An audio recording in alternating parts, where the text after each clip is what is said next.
हाँ जी बच्चों, डिस्कस करने जा रहे हैं practical question number 9 of your ICS study material. Chapter आपका बेटा बायबैक ऑफ शेयर्स। चलिए बेटा, क्वेश्चन में क्या था, आपको शेयर होल्डर फंड्स गिवन था। शेयर होल्डर फंड में शेयर कैपिटल वाज 1200 की बाइफरकेशन देखोगे तो आपका इक्विटी शेयर कैपिटल थी, ठीक है, 10 रुपीज का शेयर था। तो 1200 गिवन है, तो यहाँ पे कितना हो गया, 120 हो गया। अगर लैक्स में नहीं है तो हम मान, अब यहाँ पे आपको कुछ नहीं दे रखा है ना, किसमें फिगर्स है, वो यहाँ पे क्वेश्चन के अंदर टाइपिंग मिसिंग है, टाइपिंग एरर है, मिसिंग है। अब मुझे यहां से पता लग रहा है कि ये लैक्स में है। कैसे? इस लाइन से, for this purpose it sold all the investment for 75 lakhs. तो हमें इस लाइन से पता लग रहा है कि ये जो है लैक्स के अंदर है, जितना है, ठीक है, क्योंकि इन्वेस्टमेंट इज 74 और 75 लाख में अगर बेच रहे हो तो ये पूरा क्वेश्चन किस में है, लैक्स में है। तो ऊपर खुद से लिख लीजिएगा इन लैक्स, ठीक है। चलिए, सबसे पहले बेटा मुझे क्वेश्चन की रिक्वायरमेंट क्या थी, कह रहे हैं कंपनी ने अनाउंस करा है 25% का बायबैक। फॉर दिस पर्पस उसने इन्वेस्टमेंट जो है वो कितने की बेची, 75 लाख रुपीस की, 1 अप्रैल को। 5 अप्रैल को बायबैक का टारगेट अचीव हो गया। 30 अप्रैल को कंपनी ने बोनस शेयर इशू कर दिए, 1 for every 4 share held.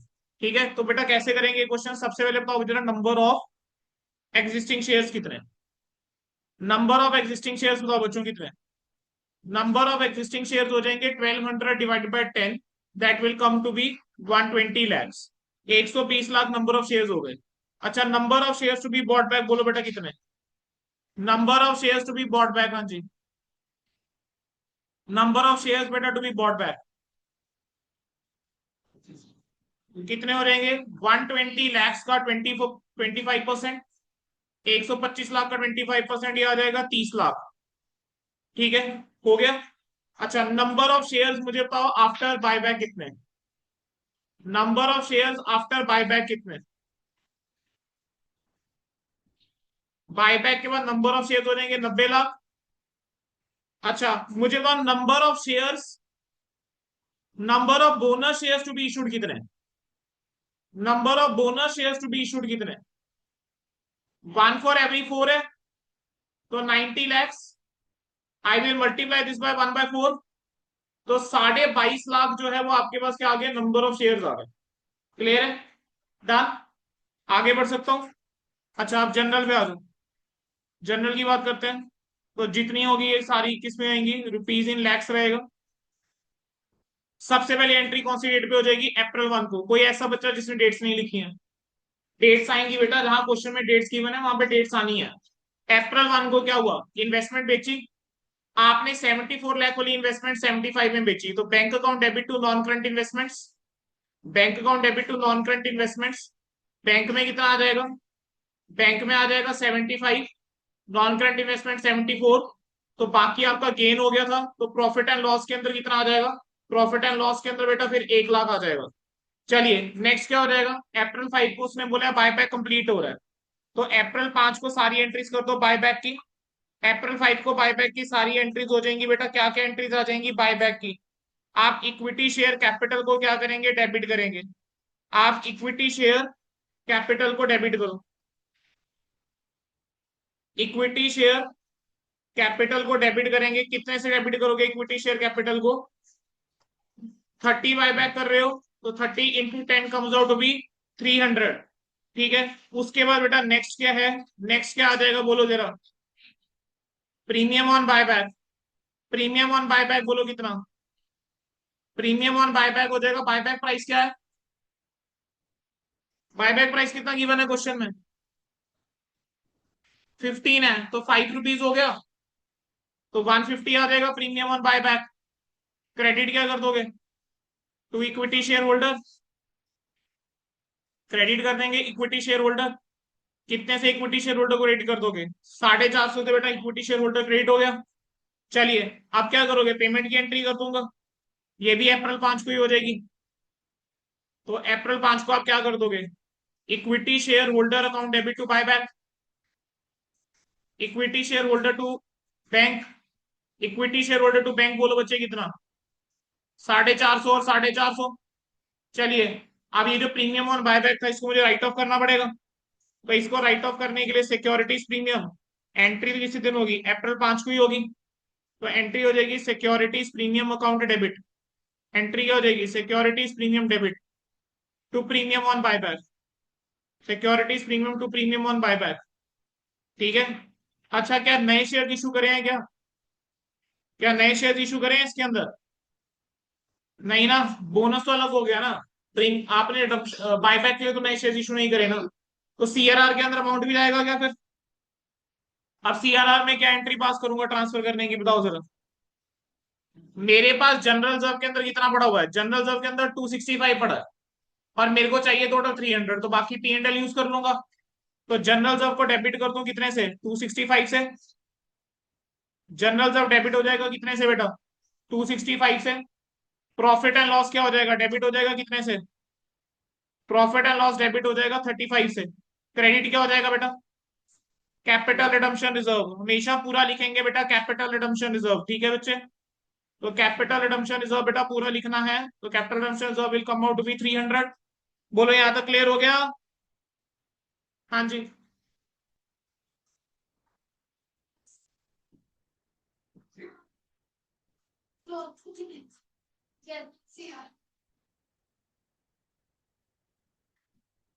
Free reserve use करते हो, पहले जनरल कर लो फिर P&L कर लो, कॉम्बिनेशन कुछ भी हो सकता है। ठीक है, there can be any combination. Securities premium institute नहीं फॉलो करके चलता। सिक्योरिटी प्रीमियम मैंने लिखवाया है नोट्स के अंदर, नोट पढ़े हैं, नोट्स के अंदर मैंने लिखवाया है कि प्रीमियम को राइट ऑफ करने के लिए सिक्योरिटी प्रीमियम को प्रेफरेंस देना, और सीआरआर में ट्रांसफर करने के लिए फ्री रिजर्व को प्रेफरेंस देना। ठीक है।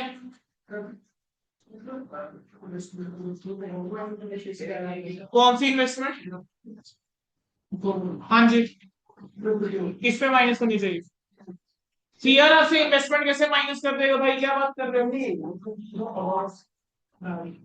क्यों माइनस करूंगा बेटा? बच्चे कहां करा पिछले क्वेश्चन में माइनस, पिछले क्वेश्चन में प्रेफरेंशियल इशू करे थे, रट्टाफिकेशन थोड़ा ना लगाना है, प्रेफरेंशियल इशू करते हैं। मैंने लॉजिक भी समझाया कि आप जितने शेयर्स बायबैक करके चल रहे हो उसकी जो नॉमिनल वैल्यू है वो कम हो रही है, तो लॉ की प्रोविजन ऐसी बनाई गई, प्रोविजन ऐसी बनाई गई कि सिक्योरिटी जो है वो आउटसाइडर्स के लिए बनी रहे। तो अगर आप प्रेफरेंस शेयर्स को भी रिडीम करते हो तो either you issue new shares, या आप फ्री रिजर्व में से सीआरआर में अमाउंट ट्रांसफर करते हो। सेम चीज यहां पर हो रही है, either you are issuing new shares, या फिर आप क्या करते हो, सिक्योरिटीज प्रीमियम और फ्री रिजर्व में से सीआरआर में अमाउंट ट्रांसफर करते हैं। क्लियर है? डन। आगे बढ़ सकता हूं? चलिए, अप्रैल 5 के बाद क्या हुआ था, अब 30 अप्रैल की बारी आ गई है ना। 30 अप्रैल को बोनस हो गया, तो बोनस के लिए क्या एंट्री पास करोगे, capital redemption reserve account debit to bonus to share holder, capital redemption reserve account debit to bonus to share holder. कितना आ जाएगा, 22.5 था, नॉमिनल वैल्यू 225। फिर क्या आ जाएगा, bonus to share holder to equity share capital, bonus to share holder to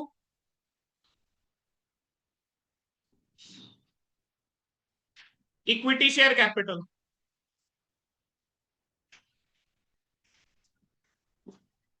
कितना amount बेटा, 225, 225, ये भी 30 अप्रैल को।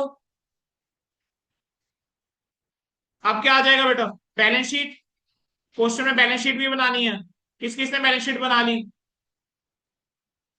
क्या आ जाएगा, केजी लिमिटेड, केजी लिमिटेड के बाद क्या लिखूंगा, बैलेंस शीट, बैलेंस शीट के ब्रैकेट में बेटा क्या लिख देंगे, after buyback and bonus issue, after buyback and bonus issue. अच्छा, बैलेंस शीट इसकी कैसे बनेगी, सबसे पहले पर्टिकुलर्स, फिर उसका बेटा नोट नंबर, देन आपका amount, particulars note number and amount. Clear है? सबसे पहले आपका equity and liabilities, equity and liabilities के अंदर आपका क्या आ जाएगा, share holder fund,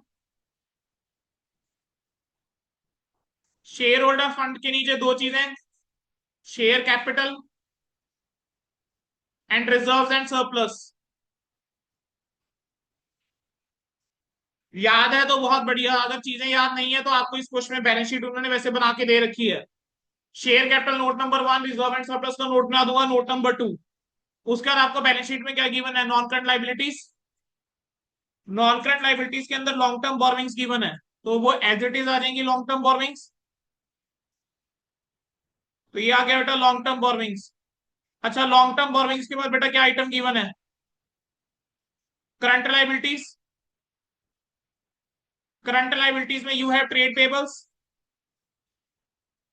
trade payables कितने गए बेटा, चलो अमाउंट अभी बाद में लिख लेंगे। और क्या है, other current liabilities. You have trade payables and other current liabilities. बोलो हो गया, यहां तक हो गया। टोटल कर देंगे। चलो एसेट साइड की बात करते हैं। एसेट्स आ जाएंगे, एसेट्स आ जाएंगे बेटा। एसेट्स की बात करेंगे, एसेट्स के अंदर आपके पास क्या आ जाएगा, non current assets. Non current assets में यू है property plant equipment. Non current assets में बेटा यू है property plant equipment.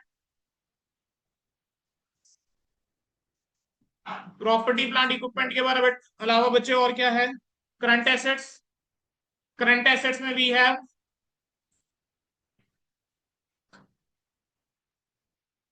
Inventories, trade receivable and cash equivalents.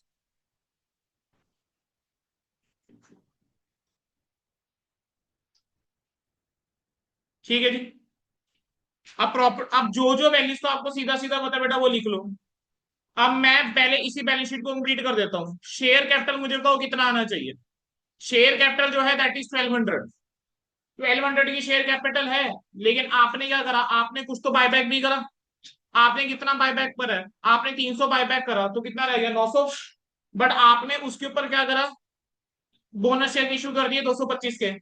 तो 900 के अंदर 225 ऐड करोगे तो 1125, यानी शेयर कैपिटल के अंदर तो आ जाएगा 1125, कोई दिक्कत की बात ही नहीं। रिजर्व एंड सरप्लस की बात करते हैं। रिजर्व एंड सरप्लस के अंदर हमारे पास क्या है, सिक्योरिटीज प्रीमियम। सिक्योरिटीज प्रीमियम कितने का था बेटा, 175 का, लेकिन 175 में से 150 आपने यूज कर लिया था, तो सिक्योरिटी में रह गया सिर्फ 25 का। जनरल जब आपने पूरा यूज कर लिया, ये जीरो रह गया। कैपिटल रिडम्पशन रिजर्व के अंदर ऑलरेडी 200 पड़ा हुआ था, प्लस आपने 300 और ऐड करा, तो ये रह गया 500 का। लेकिन आपने इसमें से 225 का क्या करा, बोनस भी दिया, तो आपका से रह जाएगा 275। प्रॉफिट एंड लॉस जो है वो 170 है। अब 170 के प्रॉफिट एंड लॉस की बात करके चले, तो आपने इन्वेस्टमेंट बेची थी, तो इन्वेस्टमेंट बेच के एक जो है ऐड हुआ 171। उसके अलावा 35 का यूज भी हुआ था, तो 171 में से 35 ऐड करो, माइनस करोगे तो ये कितना आ जाएगा 136। तो 25 प्लस 275, 300, 300 प्लस 136 कितना हो गया, 436। तो 436 मेरा किस में जाना चाहिए, प्रॉफिट एंड लॉस में। तो प्रॉफिट एंड लॉस में कितना आ जाएगा, 436। ठीक है। Non current long term borrowings के अंदर क्या आ जाएगा, सेम रहने वाला है, इसमें कोई चेंज नहीं है। कितने की थी बेटा, ये 750 की थी, तो 750 आप 750 है ना।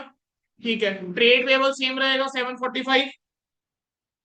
अदर करंट लायबिलिटी सेम रहेगा 195। अब ये टोटल कर लो, इसका कितना आ रहा है, कितना बता रहे हैं, 3251। तो 3251 आ गया। अच्छा अब आ जाओ property plant equipment. Property plant equipment के अंदर कोई चेंज नहीं आएगा, तो इट विल रिमेन 2026। इन्वेंट्रीज में कोई चेंज नहीं है, 600 रहेगा। ट्रेड सेल में कोई चेंज नहीं है, 260 रहेगा। कैश और कैश इक्विवेलेंट में देखो, कैश और कैश इक्विवेलेंट कितना है, कैश और कैश इक्विवेलेंट ऑलरेडी कितना है, 740 का कैश और कैश इक्विवेलेंट पहले से है। ठीक है, 740 के अंदर आप माइनस करेंगे 450 माइनस कर दो, और इन्वेस्टमेंट बेच के भी तो आया था 75, तो 75 ऐड करो, कितना आ जाएगा 365। तो ये आ गया 365। टोटल करिए कितना आ जाता है, 3251। अब क्या बनाने हैं बेटा, नोट्स बनाने हैं। अब क्या बनाने हैं, नोट्स बनाने हैं।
हाँ जी बच्चों, शेयर कैपिटल के अंदर क्या आ जाएगा?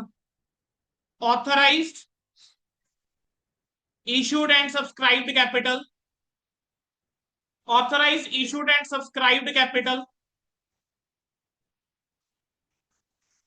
कितना आएगा बोलो? पहले कितने शेयर्स थे? पहले कितने शेयर्स थे? 120। 120 में से 30 बायबैक बचे 90, 90 के अंदर 22.5 ऐड करें तो 112.5। तो 112.5 लाख इक्विटी शेयर्स ऑफ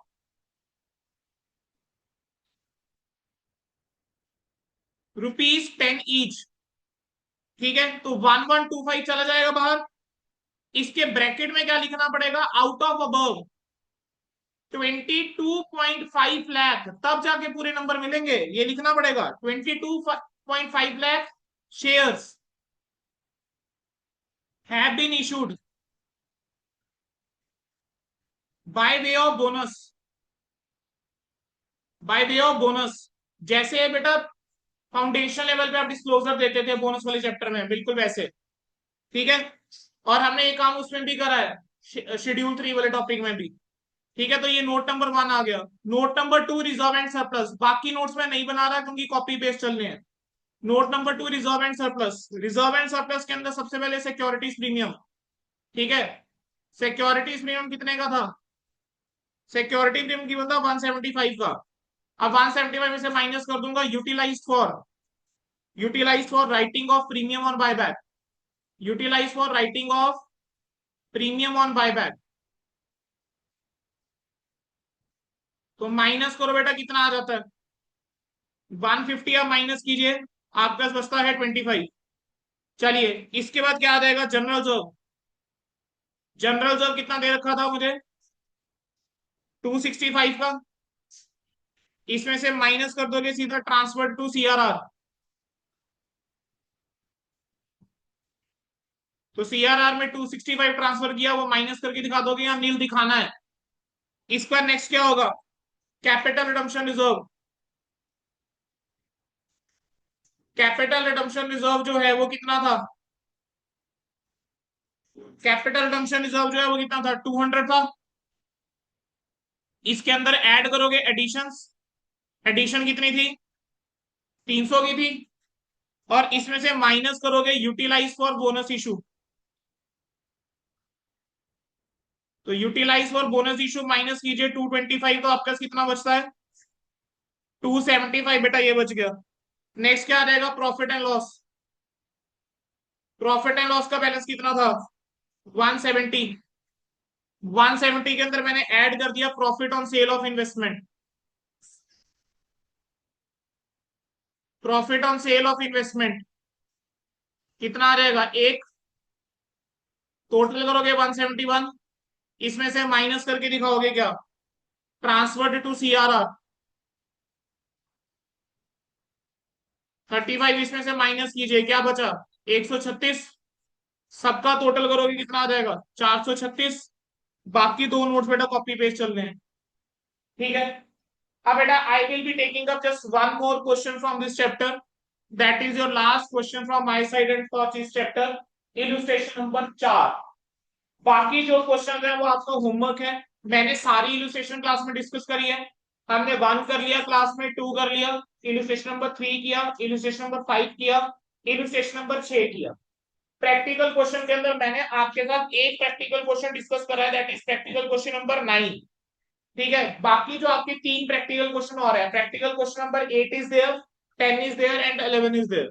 ठीक है, तो यहां पर मैं लिख देता हूं कि होमवर्क जो है वो आपका क्या है?